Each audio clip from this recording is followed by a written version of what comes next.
Dion be me fi o mene on me ti we do ne dia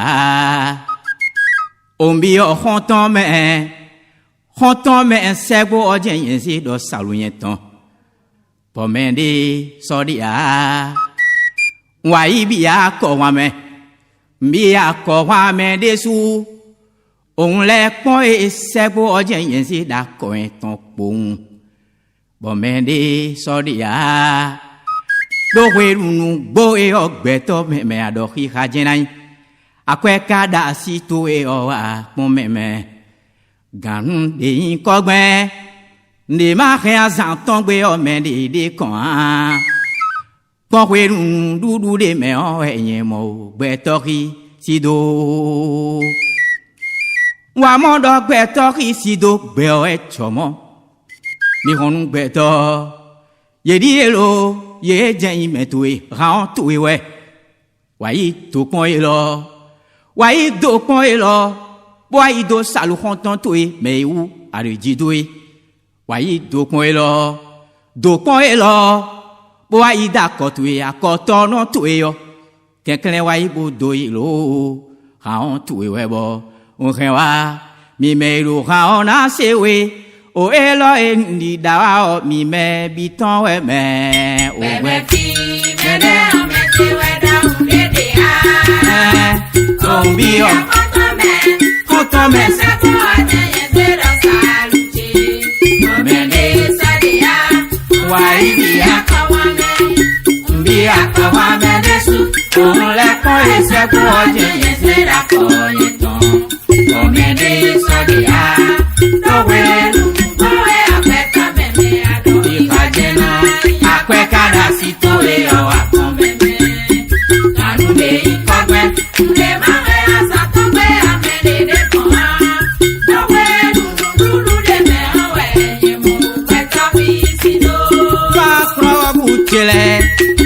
bu feti alevi mele o tanton ndogbe nuwe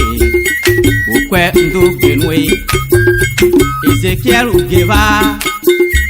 feti alevi wa dogbe nuwe do o konton jenwe mi lo beyin salubo mi de jide wo o khae lo mi ton we o fa krobu feti alevi mejome rola loko no ndo yele lo mi ton we fa probu feti alevi ozogbo do beto lo mi ton we ha on ni do to gbe lo edi ko e do soba ame bon do pi hambo do mo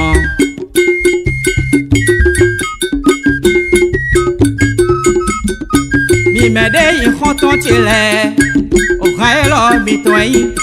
Bomi na zezan lo komi ton sami siya mi ton e rai loyi mi me no sun honton botun do honton uzun o saluti we yi nu jaji che o e no wa o honton mi zun e mi twa mati menu mi dole honton mi zun e yo dudu honton e dudu honton e honton ne oyin honton de ma do be fi mi na yo lo di lo salu dede we utuo remi achakwa yenton idu hawo siwea ohuna dakali togaton adu hawo siwea mina fili dole mida anniversaire boyolo fon ton lepon welu mida anniversaire oyiwa isre gogo boa boyino ken kipi jelale ole si pogogo o base non do sato be non do yi wa ko ingire ana mo do dudu kede ne ine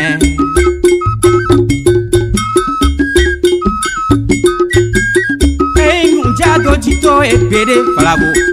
anniversaire we nu de we flavo ni komini owe spectacle concert yo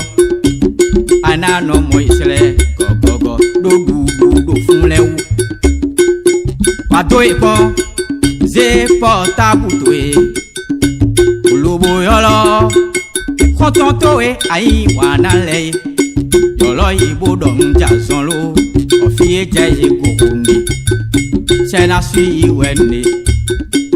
yolo ibodo mko akundo medina mowe o donu iborole gohunde o sena sui wenne akundo ina mowe o kafla ei dole falavo kafla ei do falavo ni o kuwe falavo kono chele ndo kafala numime ei do kuwe mi falavo o falavo ko sowi ave do dole kutwe wazon yewasi adigba dudu wezon yewa akale wezon yewa we ko yin dule e wezon bo yewa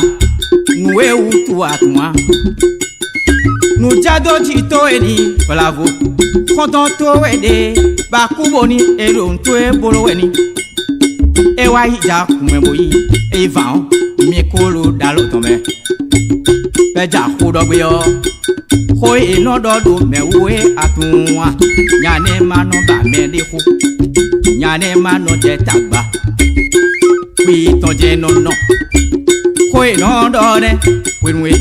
azon karo jito e o mi ku mo mede o ohun pe me firi o konton che je wayini nja lan suma bologbe konsa e bologbe falavo te pon bo no yo tinu amano yo tinu la sanele gberi dudu wenwe nsoba ewe son na to pe han do po eyo adie wenu pe tolo adie wenu petolo adie wenu peto aduye mowe mo kunwe nyae aduye mowe kunwe o ma konton o dudu to eye mo we nenu bo ano vije adie wenu petolo adie wenu petolo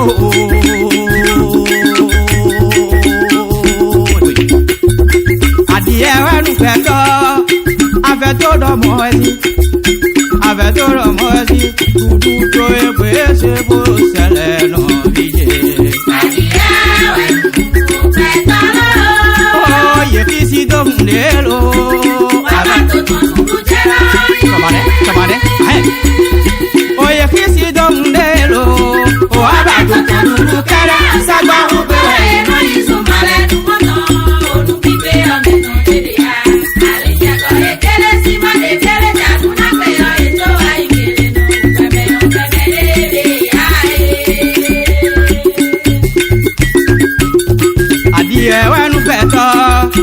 adie wenu peto dudu to egbe se bo sele no vije